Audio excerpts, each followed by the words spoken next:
और नमस्कार, आप देख रहे हैं जनता मांगे जवाब और मैं हूं राजेश सोनी। जी हां, महानदी की बात करेंगे आज हम। जी हां, महानदी सिर्फ एक नदी नहीं बल्कि छत्तीसगढ़ और ओडिशा की जीवन रेखा है। लेकिन यही महानदी पिछले करीब एक दशक से दोनों राज्यों के बीच टकराव की वजह बनी हुई है। अब दिल्ली में इस विवाद को सुलझाने की कोशिश शुरू हुई। केंद्रीय जल शक्ति मंत्री की मौजूदगी में दोनों राज्यों के मुख्यमंत्री आमने सामने बैठे। सरकार ये कह रही कि समाधान का रास्ता निकल रहा है, लेकिन विपक्ष ये पूछ रहा है कि जब केंद्र और दोनों राज्यों में बीजेपी की सरकार है तो 10 साल में विवाद क्यों नहीं सुलझा।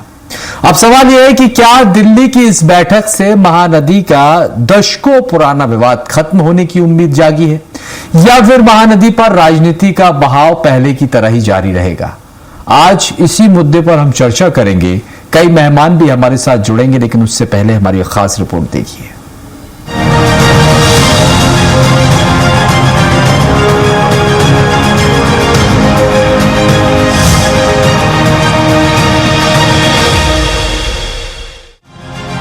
महानदी जल विवाद को लेकर नई दिल्ली में एक अहम पहल देखने को मिली।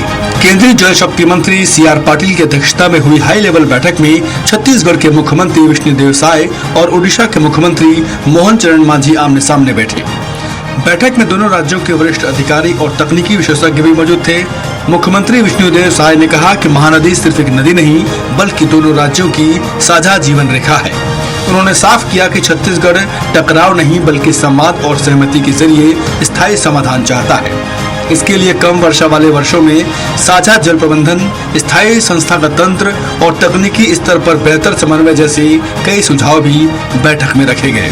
दरअसल महानदी का उद्गम छत्तीसगढ़ के सिहावा से होता है। विवाद की जड़ ये है कि ओडिशा का आरोप है कि छत्तीसगढ़ में बने बैराज और एनीकटों से हीराकुंड बांध तक पहुँचने वाला पानी प्रभावित हो रहा है। वहीं छत्तीसगढ़ का कहना है कि वह अपने हिस्से का पानी का वैधानिक उपयोग कर रहा है और बड़ी मात्रा में पानी अब भी समुद्र में चला जाता है। छत्तीसगढ़ के कृषि मंत्री रामविचार नेताम ने बैठक को सकारात्मक पहल बताते हुए दावा किया कि दोनों राज्यों और केंद्र में बीजेपी की सरकार होने से जल्द ही विवाद का समाधान निकल सकता है।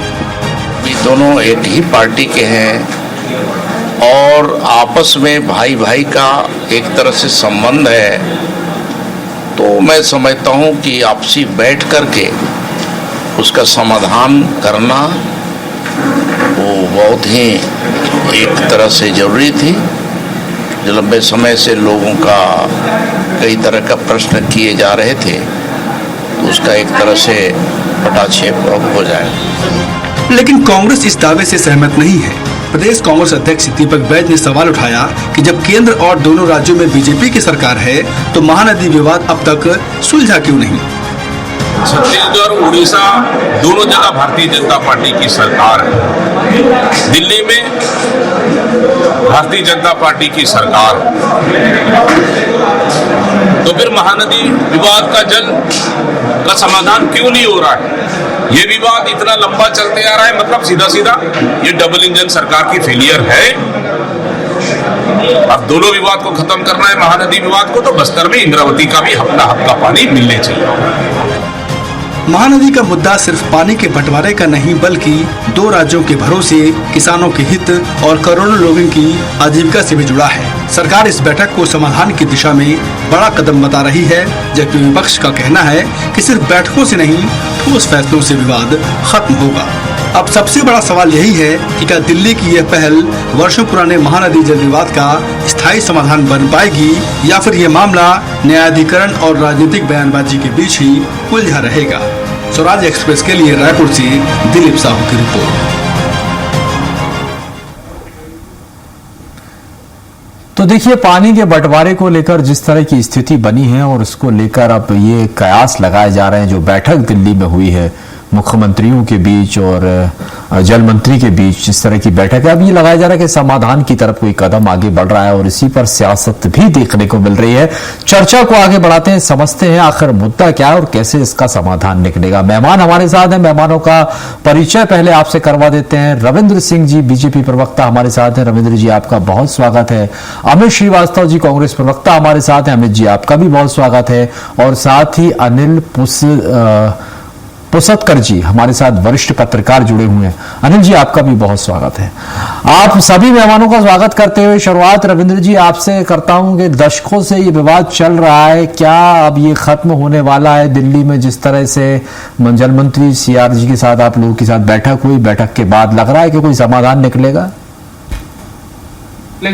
और समाधान की दिशा में एक महत्वपूर्ण कदम है, ऐतिहासिक अवसर है और इसको राजनीति से मैं देखते हुए कांग्रेस को भी इस बैठक का स्वागत करना चाहिए। सबसे बड़ी बात है, महानदी के लिए उड़ीसा और छत्तीसगढ़ के मध्य जो ट्रिब्यूनल का गठन हुआ है, उस ट्रिब्यूनल के बाहर स्थायी समाधान का यह प्रयास है और ये बड़ी बात है कि बाहर में आपसी सामंजस्य समन्वय से इस मामला हल होता है। बहुत बड़ी बात है। एक संयुक्त तकनीकी समिति बनाकर जल की उपलब्धता कितनी, महानदी में उसका उपयोग कैसा होगा और एक परियोजना बनाकर वैज्ञानिक आकलन करके इसका निपटारा करेंगे। एक विवाद का विषय जो था कि छत्तीसगढ़ में महानदी पर जो बैराज बने हुए हैं, उसका उड़ीसा का कहना है कि आप पानी बहुत ही कर लेते हैं, जबकि हमें पता है वो उड़ीसा के पास महानदी में हीराकुंड बांध बना हुआ है जो दुनिया का सबसे ऊंचा या लंबा बांध है। तो कुछ आपसी ये रहा होगा।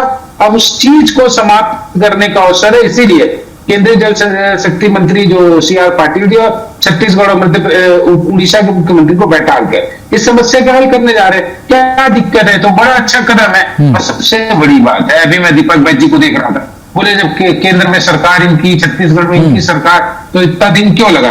अरे 5 साल तो पिछली बार आपकी सरकार थी, हमारी थी क्या?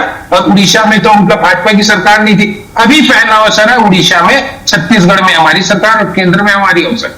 और सबसे बड़ी बात है, भारतीय जनता पार्टी की केंद्र सरकार राज्यों के समन्वय के साथ बड़े बड़े मामलों को हल करते ना। हम जब नक्सलवाद को समाप्त कर सकते हैं, धारा 370 को समाप्त कर सकते हैं, ट्रिपल तलाक को कर सकते हैं, तो ये हमारी ताकत है। जब आपस का समन्वय होगा उड़ीसा, छत्तीसगढ़ और केंद्र सरकार का, निश्चित रूप से स्थायी समाधान की ओर जाएंगे। और मैं कहता हूं, लंबे मुकदमों से बेहतर है कि आपसी सहमति से हम कर लें। ये जल विवाद नहीं है, ये जल संवाद है। ये जल विवाद नहीं, जल संवाद है। विवाद को संवाद से ही खत्म कर लिया जाए तो बेहतर है, आपका ये कहना है। क्योंकि मामले जब न्यायालय में पहुंचते हैं, लड़ाइयां लंबी चलती हैं और विवाद अक्सर देखा जाता है कि संवाद से खत्म हो जाए तो ज्यादा बेहतर है। कांग्रेस प्रवक्ता हमारे साथ जुड़े हुए हैं, अमित श्रीवास्तव जी। भाई देखिए, जब भी पहल की शुरुआत हुई अच्छी बात है, और अगर संवाद से रास्ता निकल रहा है, समाधान हो रहा है, तो क्या परेशानी? उस पर सियासत तो नहीं होनी चाहिए। क्यों आप लोग से, अगर आपके पास कोई समाधान का रास्ता है, कोई आपके पास कोई तरकीब है, तो वो बताइए, आप साझा कीजिए। लेकिन आप इस पर भी सियासत करेंगे तो कैसे चलेगा? देखिए, सबसे पहले मैं आपको बता दूं, थोड़ा हम पीछे चले जाते हैं, आपके दर्शकों को भी सारी चीजें पता लग जाए कि ये विवाद 43 ईयर्स पुरानी है और महानदी का जो सेगमेंट जो एरिया है वो निश्चित तौर पर 53% में छत्तीसगढ़ का अधिपत्य है कि यहाँ पर उसका उपयोग हमारे चाहे आप जैसे जल की जो जरूरत होती है, चाहे खेती की हो, निकासी के लिए हो, पीने के लिए हो, तो निश्चित तौर पर हमारा ये मानना है कि आप चर्चा करिए, ठीक है। आपने तो ट्रिपल डबल भी हुआ, ट्रिपल इंजन की सरकार है। रविंद्र भाई ने ठीक कहा कि अभी पहले वहां पर पटनायक साहब की सरकार थी, अभी इनकी सरकार आई है। मतलब केंद्र में भी इनकी सरकार, छत्तीसगढ़ में भी इनकी सरकार और उड़ीसा में भी इनकी सरकार। तो मतलब मेरे हिसाब से ट्रिपल इंजन सरकार हो गई और मुझे लगता है ये बेहतर अवसर है कि आप इसे इस समाधान बात से निकालें। और इसी तौर पर मैंने कहा ना कि हर विषय राजनीति का नहीं होता है, क्योंकि ये बहुत जलन बहुत ही सेंसिटिव मुद्दा है और कई सालों से चल रहा है। और निश्चित तौर पर राजेश जी, एक और चीज आपको बताना चाहता हूँ कि महानदी का धमजली जिले के सियारा से होता है, करीब 851 किलोमीटर लंबा है और छत्तीसगढ़ उड़ीसा से बहते हुए बंगाल की खाड़ी में मिलता है। तो मैं आपके माध्यम से कुछ सजेशन भी देना चाहता हूँ। अगर रविंद्र भाई मेरे जैसे अभी मित्र भी है, विद्वान की अवस्था है, तो मैं चाहता हूँ कि डिबेट सार्थक हो। लड़ाई झगड़ा तो हम लोग 365 दिन करते हैं और फिर कर लेंगे, कोई दिक्कत नहीं। मेरा एक ही चीज है, कुछ विवाद मैं अब उससे कहूंगा तो राजनीति उससे मत है, लेकिन मैं फिर आपके माध्यम से कहना चाहता हूँ कि जैसे डबल इंजन की सरकार, मैंने कहा कि आपकी सरकार अभी तीनों जगह है, this is the high time for us. अगर हम लोग इसको सुलझा लेंगे, बात को सुलझा लेंगे, तो मुझे लगता है कहीं बेहतर होगा। और सरकार का काम हमेशा विश्वास पैदा करना होना चाहिए, विवाद पैदा करना नहीं। और आप बातचीत कर रहे हैं, अच्छी बात है, लेकिन मुझे ये लगता है कि अगर आप और इसमें इनिशिएटिव लेंगे और अच्छे से, तो मुझे लगता है कि बहुत जल्द ये व्यवस्था सुधर सकती है।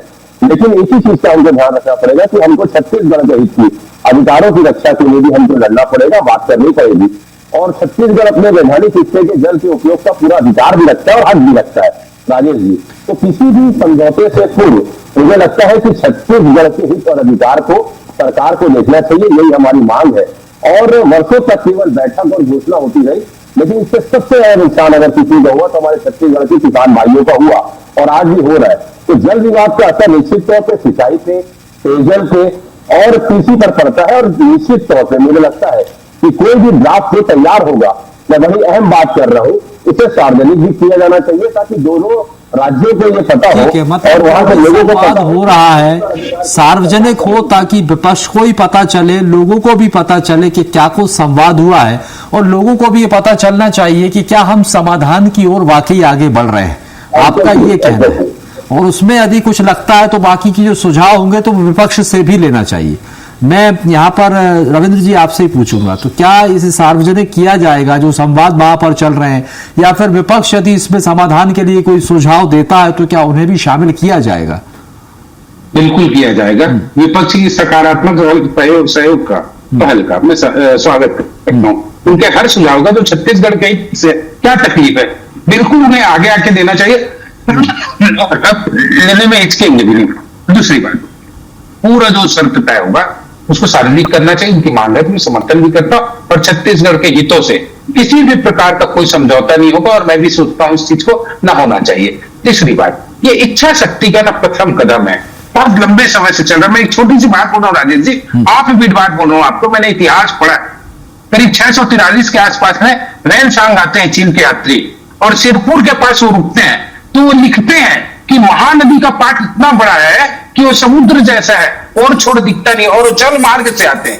आज महानदी की स्थिति देखिए, इतना बड़ा नहीं। ये इतिहास का ऐतिहासिक विवरण है जो उनकी किताबों में लिखा हुआ है। तो महानदी का भी जो वो है ना पाट चिंता है, पहले कितना विशाल रहा होगा, कितना पानी आता रहा होगा। तो मैं सोचता हूँ महानदी का वैभव अब वो ऐसा प्राप्त नहीं हो सकता, लेकिन उसका महत्व कितना रहा होगा आप इसी चीज से अंदाजा लगाइए। लेकिन ये संवाद रविंद्र जी, मुझे ऐसा इतना आसान लगता भी नहीं कि इतनी आसानी से समझौता हो पाएगा, क्योंकि देखिए आप कह रहे हैं कि हम हमारे हिस्से का पानी इस्तेमाल कर रहे हैं, वहां पर ओडिशा का ये कहना है कि छत्तीसगढ़ ज्यादा पानी इस्तेमाल कर रहा है, नुकसान हमें हो रहा है, और यदि आप बांध और बैराज बनाते हैं तो जिसका खामियाजा भी ओडिशा को भुगतना पड़ेगा, उससे उनका नुकसान होगा। तो ऐसी कई अड़चने और मुश्किलें भी हैं अभी इसमें, बहुत सारे पेश। इसीलिए तो संयुक्त तकनीकी समिति का भी गठन हो रहा है। हाँ। उसमें तय होगा वैज्ञानिक डाटा के आधार पर कितना वर्षा का संचय। ठीक है, मैं लौट रहा हूं आपके पास, अनिल जी से समझ लेता हूं। अनिल जी, आपको लगता है ये जो बैठक अब हो रही है तो ये समाधान की तरफ एक बड़ा कदम है, इससे कहीं कोई समाधान निकलने वाला है? नहीं राजेश जी, बिल्कुल ये बैठक जो है निश्चित रूप से मील का पत्थर साबित होगी। और ये जो डिस्प्यूट है ये आज का नहीं है। और दूसरी बात ये है कि जो महानदी छत्तीसगढ़ की जीवन रेखा कहलाती है, वो महानदी एक समय में उड़ीसा के लिए बहुत बड़ी समस्या थी। इसी महानदी को जब यहाँ के जो हमारे नेता थे छत्तीसगढ़ के, जो उस समय मध्य प्रदेश हुआ करते,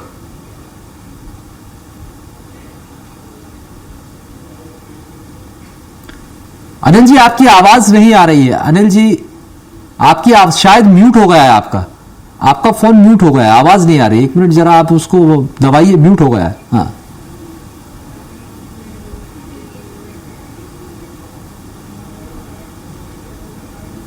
जी, नहीं आ रही आपकी आवाज। हो सकता है कुछ नेटवर्क इशू हो या फिर वहां से आपका मोबाइल म्यूट हो गया हो, इस वजह से आवाज नहीं आ रही। मैं दिखवाता हूं कुछ तक, अगर कुछ खामी होती है तो फिर लौट रहा हूं बहरहाल आपके पास।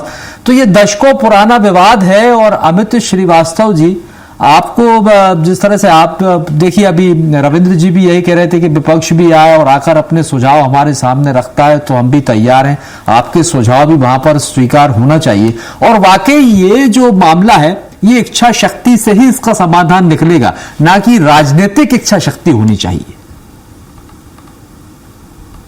लेकिन मेरा ये मानना है कि निश्चित तौर पे मैंने जैसा कहा कि ट्रिपल इंजन की सरकार है और बहुत बार बैठते हो, पहले भी बैठते हो, लेकिन 2017 में केंद्र ने समिति बनाई और 18 में न्यायाधीकरण का गठन किया गया और 2026 तक विवाद लंबित है। मतलब भाषा बताए कि इतने वर्षों में किसान और उद्योग में अनिश्चितता क्यों रखी गई। और आप में एक माध्यम से आपने कहा निश्चित तौर पर कांग्रेस की जो मांग है, मैं वही बता देता हूं आपको कि जो भी काम हो, क्योंकि अब already we are too late, तो मुझे ऐसा लगता है कि जो भी योजना बने रविंद्र भाई, कम से कम समयबद्ध समाधान उसका निकले। और छत्तीसगढ़ के चाहे उड़ीसा हो, दोनों के किसानों की हित की रक्षा होनी चाहिए और हमें अपने छत्तीसगढ़ के हक और अधिकार के लिए बिल्कुल पूरी तरीके से मजबूती से फर्जी रखना चाहिए ताकि हमारे साथ न्याय हो। दूसरा, किसानों के हित सर्वोपरि होना चाहिए, क्योंकि वो ऑलरेडी इतने सालों से राजेश जी उनको भुगतना पड़ रहा है, उसका नुकसान हो कर रहा है। और जल बंटवारा और वैज्ञानिक आंकड़ों संवैधानिक अधिकारों के आधार पर हो। और अभी आपने कहा निश्चित तौर पर, तो मुझे ऐसा लगता है कि हम सब भारतीय हैं, हम अपना अधिकार हित के लिए हम लड़ेंगे, बिल्कुल हमको पक्ष भी रखना चाहिए। लेकिन मुझे लगता है एज अ लॉयर कि अंतिम जल बंटवारा जो है वो कहीं ना कहीं न्यायाधिकरण के कारण, कोर्ट के माध्यम से, और दूसरा अंतरराज्यीय सहमति से जो कानून होता है उसके तहत ही होगा। तो मैं निश्चित तौर पर रमेश जी इसी चीज कहना चाहता हूं कि सभी राजनीतिक दल की राय लेनी चाहिए, आप विद्वान पत्रकारों की राय लेना चाहिए, जनता से पूछना चाहिए कि क्या है। और अगर बात सार्वजनिक करेंगे तो मुझे लगता है, अगर ये बड़ा दिन दिखाएंगे तो मुझे लगता है कि सारी चीजें बहुत क्रिस्टल क्लियर रहेंगी और विपक्ष हमेशा हमको सुझाव देने के लिए हमेशा तैयार है, अगर हमारे राज्य का उसकी उन्नति उससे जुड़ी है। बिल्कुल, क्योंकि राज्य से जुड़ा हुआ मामला है, लोगों की आजीविका से जुड़ा मामला है, किसानों से जुड़ा मामला है, तो जाहिर सी बात है कि इसमें सबको एकजुट होने की जरूरत है, ना कि इस पर सियासत होना चाहिए। अनिल जी, मैं आपके पास फिर से आना चाहूंगा, आपसे सवाल था और बीच में ही जो है आपसे संपर्क टूट गया था। एक बार फिर अनिल जी का रुख कर लेते हैं। जी अनिल जी, आप कुछ कह रहे थे? नहीं, मेरा कहना है जब ये महानदी का जब विवाद हुआ उससे पहले यहाँ का नेतृत्व तो बहुत सक्षम था। हाँ। महानदी के जहाँ से उद्गम है वहां पर 3 बड़े बड़े डैम हैं, नंगरेल है, मोरचिगरी है और दुधावा है। उसके अलावा जब संसाधन मंत्री विजय शुक्ला होते थे, उन्होंने वहां पर महानदी का जो कुछ इलाके में बाढ़ का प्रकोप था उसको नियंत्रित करने के लिए दूसरी बराज बना लिया। उसके बाद उसी महानदी के 2-3 बराज और बन गए। ये छत्तीसगढ़ या मध्य प्रदेश कह लीजिए के नेतृत्व की मतलब सोच उनका सिंचाई पर विषय क्या था, उन्होंने अपने हिस्से का जो पानी है भरपूर उपयोग किया और वो पानी का उपयोग के साथ साथ वो बाढ़ को भी नियंत्रित करते चले गए।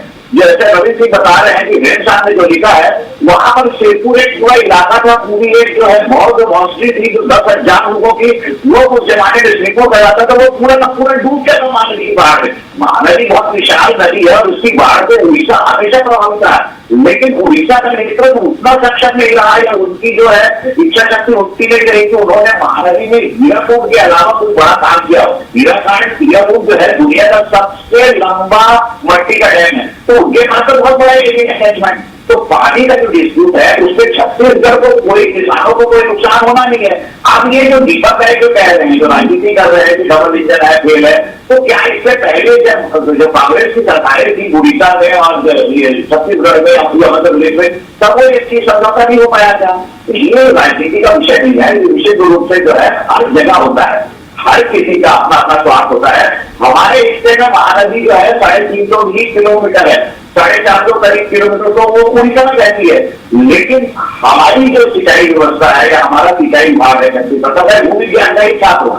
तो मैं इससे बता रहा हूँ कि यहाँ पर जो है उसको व्यवस्थित किया गया, क्योंकि महानदी की बाढ़ कोई साधारण बाढ़ नहीं होती थी, महानदी बहुत रौद्र की रहती थी और महानदी तो पौराणिक नदी है, चित्रोत्पला, ये सारे नाम होंगे। तो हमारी उस समय से जो है छत्तीसगढ़ की जीवन रेखा थी, तो वो उड़ीसा के लिए प्रॉब्लम थी। उड़ीसा में जब बाढ़ आती थी तो उड़ीसा के आधी बाढ़ का कारण जो है महानदी होता था, महानदी सबसे बड़ी नदी, और उसको उन्होंने नियंत्रित नहीं कर पाया। अब वो इसलिए कह रहे हैं कि अब सदन होना है, अब उनको लगता है कि हमको पानी कम मिल रहा है, लेकिन इसमें जो डेवलपमेंट लेकिन आज के दौर में यदि अनिल जी देखा जाए कि अब जैसे कि उसका उद्गम तो देखिए छत्तीसगढ़ से ही हुआ है, छत्तीसगढ़ की ही नदी है, और लेकिन अब अगर अपनी जीवन रेखा कहीं ना कहीं उड़ीसा भी मान रहा है, उड़ीसा भी अपना हक जता रहा है, उड़ीसा का भी ये कहना है कि देखिए हमारे यहाँ भी प्रभाव पड़ता है और यदि बैराज बनता है, बांध बन जाता है, तो उड़ीसा की नदियां वो जो है वहां पर प्रभावित होंगी। ऐसे में दावा तो वह भी कर रहा है और अब इसको लेकर ही बैठक हो रही है, और अगर कोई समाधान नहीं निकलता है, समझौता नहीं होता है, तो फिर आगे का रास्ता क्या होगा? मुझे ऐसा नहीं, देखिए राजेश जी, मुझे ऐसा लगता है इसमें रास्ता निकल जाएगा, क्योंकि बहुत बड़ा डिस्प्यूट नहीं है। दूसरी नदियों का जो डिस्प्यूट है उतना डिस्प्यूट इसमें नहीं है। दूसरी बात यह है कि दोनों पार्टियों की अब जो ठीक है, तीनों पार्टी तो है, केंद्र में भी भाजपा है, वहां पर भी भाजपा है, यहां पर भी भाजपा है, उड़ीसा में पहली बार भाजपा है। तो छोटे मोटे जो हित के अगर समझौते करते हैं तो ये बातचीत से समाधान निकल जाएगा। अदरवाइज जो है महानदी वाटर डिस्प्यूट ट्रिब्यूनल में कुछ आज तक हुआ नहीं, ये जो है बातचीत से ही समझौता निकलेगा और ये बहुत ठोस पहल है। इस पे सरकार की जितनी तारीफ की जानी चाहिए कि इसमें सरकार ने बहुत अच्छा कदम उठाया। और दूसरी बात, ऐसा नहीं है कि इसमें टेक्निकल लोग नहीं है, इसमें बड़े बड़े एक्सपर्ट्स जो है, हाइड्रोजियोलॉजिस्ट जो है, सरकार उनकी सेवा बाहर से भी ले रही है। तो जब टेक्निकल लोगों की जब कमेटी बन रही है तो छत्तीसगढ़ का नुकसान होने का सवाल नहीं है। और अगर इसका समाधान की ओर जा रहे हैं तो उसमें राजनीति की भी आवश्यकता नहीं है। तो इसका तो सब मिलकर स्वागत करना चाहिए और मैं समझता हूं कि बहुत एक सार्थक पहल है जो ठोस, अगर इस पे आगे कार्रवाई हुई तो बहुत जल्दी जो है ये डिस्प्यूट खत्म हो जाएगा।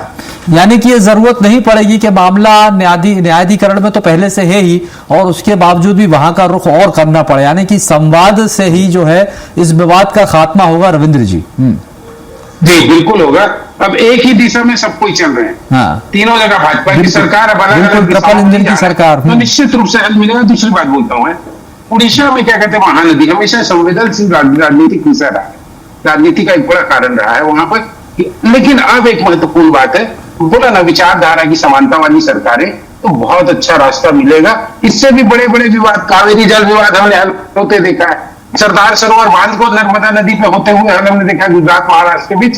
तो ये भी कुछ सी बड़ी बात है। जब बैठेंगे, इसके पहले ऐसी बैठक नहीं होती, ठीक है, लेकिन ये प्रयास भी होना चाहिए क्योंकि समाधान की तरफ अगर ये कदम उठाया है तो पहले संवाद भी होना चाहिए। बहुत बहुत शुक्रिया। आप, मैं माफी चाहूंगा अमित जी, समय खत्म होता है। रविंद्र जी और अनिल जी, आप सभी मेहमानों का बहुत बहुत शुक्रिया।